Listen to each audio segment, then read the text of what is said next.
This is about the 100th take I've taken of this video. This one I really struggled with. I'm going to share with you some clips. President Trump in his press conference last night with reporters after he got back from the AI event in Pennsylvania, as well as today, which has completely blown up the internet and absolutely set every media outlet ablaze, including a lot of people from his base, because he absolutely went scorched earth on MAGA and anybody who keeps bringing up Epstein. So I'm going to share with you some clips, and then I actually have been reflecting, contemplating, spending a lot of time in introspection. I've done something I've never done before on this show, and I have written out a full 2-page statement in response to this, trying to avoid that sort of initial visceral emotional reaction, because this is fracturing not only the party, not only the America First agenda, but it's fracturing trust in this administration and everything that it categorically stood for, that has gotten it this far and has accrued win after win after win. It's shadowing and eclipsing all of Trump's achievements right now. And so stick around for my statement. I also posted it on X if you want to read it out, but I'm going to read it to you at the end of this. Here we go. Here's what Trump said last night about the Epstein files and the Epstein debacle. Check this out. Mr. President, I know you've urged people to move on, but I'm curious, why do you think your supporters in particular have been so interested in the Epstein story and so upset about how it's been handled? I don't understand it. Why they would be so interested. He's dead for a long time. He was never a big factor in terms of life. I don't understand what the interest or what the fascination is. I really don't. And the credible information's been given. Don't forget, we went through years of the Mueller witch hunt and all of the different things, the Steele dossier, which was all fake. All that information was fake. But I don't understand why the Jeffrey Epstein case would be of interest to anybody. It's pretty boring stuff. It's sordid, but it's boring. And I don't understand why it keeps going. I think really only pretty bad people, including fake news, want to keep something like that going. But credible information, let them give it. Anything that's credible, I would say, let them have it. Oh my God. Okay, so my only reaction to this really quickly before we get to the clips today and what he posted in his announcement, really kind of desecrating MAGA, is I don't, and let me be clear to you about this, I don't give a rat's ass about Jeffrey Epstein. I know he's been dead. He's despicable. He's evil. What I do care about are the powerful, influential monsters roaming free who committed abject evil on young kids. That's who I care about. But again, I think my statement really says it all, and I'm going to get to that. But first, this is what Trump said in today's press conference with the dignitary from Bahrain. Watch. Mr. President, I know you want to move past all this intrigue over the Epstein files, but I do want to ask you to clarify something you said this morning. You said this was all a hoax. Has your Attorney General told you this was a hoax? What evidence have you seen of that? No, it's not the Attorney General. No, I know it's a hoax. It's started by Democrats.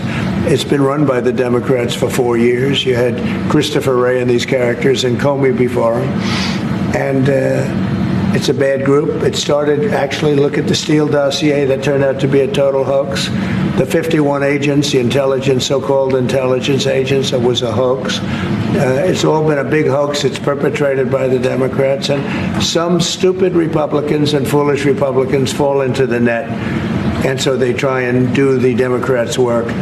The Democrats are good for nothing other than these hoaxes. They're bad for policy. They're bad for picking candidates that can get elected.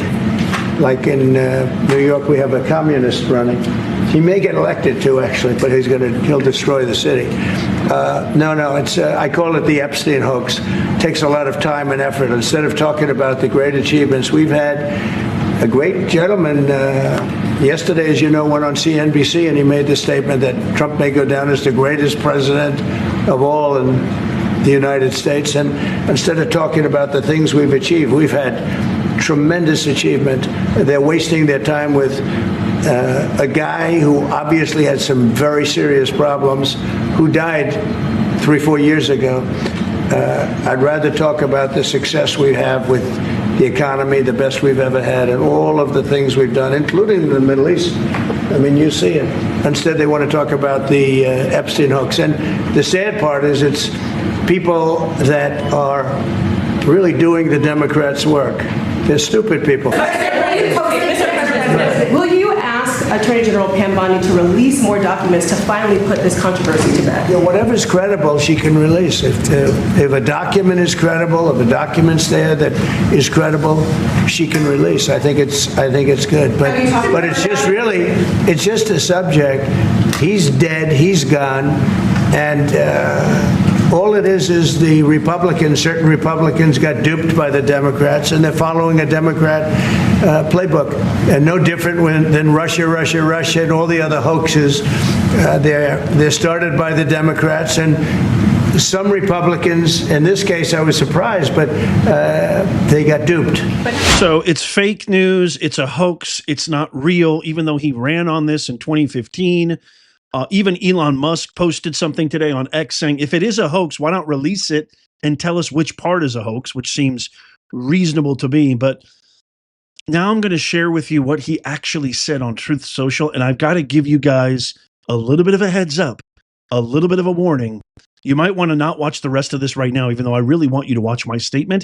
He has some extremely harsh words for his supporters and everybody who got him here. So I'm just going to give you a fair warning. If you want to leave the video right now, you're like, Nez, I'm done with this. I'd rather focus on other things. I get it. I respect that. Leave. You have that right. This is your choice. I don't blame you if you do. I don't hold any ill will towards anybody. This is newsworthy. This is the truth. This is what's going on. I'm going to read my statement. If you don't want to stick around for that, I totally respect that. But here we go. I'm going to share with you what he said right now on Truth Social. Watch. Okay, so he says, the radical left Democrats have hit pay dirt again. Just like with the fake and fully discredited Steele dossier, the lying 51 intelligence agents, the laptop from hell, which the Dems swore had come from Russia. No, it came from Hunter Biden's bathroom, parentheses. And even the Russia scam itself. A totally fake and made up story used in order to hide crooked Hillary Clinton's big loss in the 2016 presidential election. These scams and hoaxes are all the Democrats are good at. It's all they have. They are no good at governing, no good at policy, no good at picking winning candidates. 100% agree with everything there. I'm sure you would too. Also, unlike Republicans, they stick together like glue. Their new scam, that's actually true too. Their new scam is what we forever will call the Jeffrey Epstein hoax. And my past supporters have bought into this beep, hook, line, and sinker. He says BS. They haven't learned their lesson and probably never will, even after being conned by the lunatic left for 8 long years. So he's calling his past supporters buying into this BS and saying that they've been conned and they'll never learn. They've been conned for 8 long years. I've had more success in 6 months than perhaps any president in our country's history. And all of these people want to talk about, with strong prodding from the fake news and the success-starved Dems, is the Jeffrey Epstein hoax. Let these weaklings continue forward and do the Democrats' work. Don't even think about talking of our incredible and unprecedented success, because I don't want their support anymore. Thank you for your attention to this matter. Make America great again. That last sentence really cut deep. By the way, if you're new to all this, I have an entire playlist on my channel. I'll leave it on the end card. I'll also leave it in the pinned comment in the description if you want to get caught up on everything. I think, including the videos I posted yesterday, there's ample evidence that shows that there's enough here that it's worthy talking about and bringing up. But I just want to say this. I know what you might be feeling right now. There might be some volcanic lava going through your chest right now, and you feel your head's about to explode.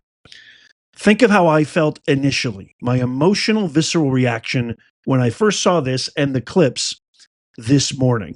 I have dedicated thousands and thousands of broadcasts supporting him, voting for him 3 times, and I still love him and I still support him, even having him said this. And if you're saying, how is that even possible, Nez? Here is my statement that I really tried my best, I thought, long and hard, crafting each sentence with a blaze of purpose. There is not one word here that is unnecessary or filler. Every single sentence is imbued with purpose. This is what I truly feel. Listen, if you want a copy of this, I posted this on my X account. You should follow me on X at Professor Nez. I post 1,000 times a day there. I do I'm very active, more active on X than anywhere else besides YouTube. Here we go. Fellow patriots and truth seekers. I've been reflecting on President Trump's recent comments labeling the Epstein files controversy a hoax, and I wanted to share some thoughtful insights on this without jumping to conclusions or dividing our movement. As someone who stood with Trump through every battle, from Russiagate to the rigged election narratives, we know he's been right about so many deep state scams designed to distract and divide us. His instincts have exposed fake news time and time again, and I respect his frustrations here, especially when he points out how Democrats weaponize these issues while some in our own ranks get caught in the trap. That said, let's look at this critically and fairly based on what's out there. The Epstein case is real. Jeffrey Epstein was a predator, convicted under Trump's first administration, and his associate Ghislaine Maxwell is behind bars thanks to the efforts during that time. Trump himself has been vocal about human trafficking, even banned Epstein from Mar-a-Lago years ago when red flags appeared. No one disputes that Epstein's network involved powerful people, and documents unsealed in prior years, like from the Virginia Giuffre Maxwell lawsuit, which I talk about Virginia Giuffre a lot in her supposed self-deletion and accident, let's just call it, named figures across the spectrum. But importantly, Trump was mentioned only in passing, with no accusations of wrongdoing against him. In fact, victims of his testimonies have credited him for cooperating with investigators back in the day. Now, on the so-called client list, Attorney General Pam Bondi did release an initial batch of declassified files earlier this year, fulfilling part of the promise to bring transparency. But the recent DOJ memo clarifies that after an exhaustive review, there's no formal, quote, black book, end quote, or secret ledger of clients, as some have hyped it up to be. Just investigative files that don't point to a hidden bombshell list. This aligns actually with what Epstein's former attorney has said publicly. No withheld client list exists in the way conspiracy theory suggests. However, the rollout has felt mishandled to some with mixed messaging. You can see I'm trying to be as equivocal, objective, non-emotional, stoic, and factual as possible. Again, I had my emotional reaction. I definitely had my visceral emotional reaction. But some things are more important than that. And if you take a deep breath and you step back, you can usually circumvent that. It's felt mishandled to some with mixed messaging. Bondi and others like Kash Patel initially teased big revelations during the campaign, raising expectations sky high, only for the memo to essentially say, quote, "We've reviewed it all and it's not what people think," end quote. This has led to confusion and frustration even from people like Dan Bongino at the FBI, who reportedly clashed internally over the handling, and Speaker Mike Johnson, who's called for Bondi to explain more clearly to build trust. In my view, this isn't about doubting Trump or Bondi. They're fighting a corrupt system every day. But it's about ensuring we don't let ambiguity fester. If it's truly a Democrat perpetrated hoax meant to smear Trump and sow division as he's described, the smartest counterpunch would be full sunlight. Release whatever remains of the files that can be disclassified without compromising sources or methods. We've seen how transparency crushed other hoaxes like the Hunter laptop suppression or the J6 committee lies by letting the facts speak for themselves. It would silence the critics, unify our base, and prove once again that MAGA, Make America Great Again, is about draining the swamp, not protecting it. People like Thomas Massie are pushing for votes on this, and even some of the administration are reportedly discussing further releases. At the end of the day, we're all on the same team, making America great, protecting the innocent, and holding the guilty accountable, no matter who they are. Let's keep the pressure on for clarity, support our leaders in cutting through the noise, and focus on the wins ahead. What do you think? Should we rally for that full disclosure to shut this down for good? Stay strong, stay united. Yours truly, Professor Nash. I would love to hear from you. Leave a comment. And by the way, President Trump's staff, the White House staff, Caroline Leavitt, Stephen Miller, people like that, they watch this show. Let them know what you think. The more we let them know what they think, the more our voices are heard, the more answers we can get. As always, if you love America, please tap that thumbs up. It doesn't cost you a thing, but it helps us out immeasurably. Get this video out there. I want Trump to see this. You could even do it on your TV remote. Just tap that thumbs up. Check out these videos coming up on the screen right here, just in case you missed them. Here's the playlist right here that will get you caught up on everything. Tap my face right here to subscribe and follow. It's free. And as always, may God bless you. May God bless the USA and all who defend her. I'll see you soon.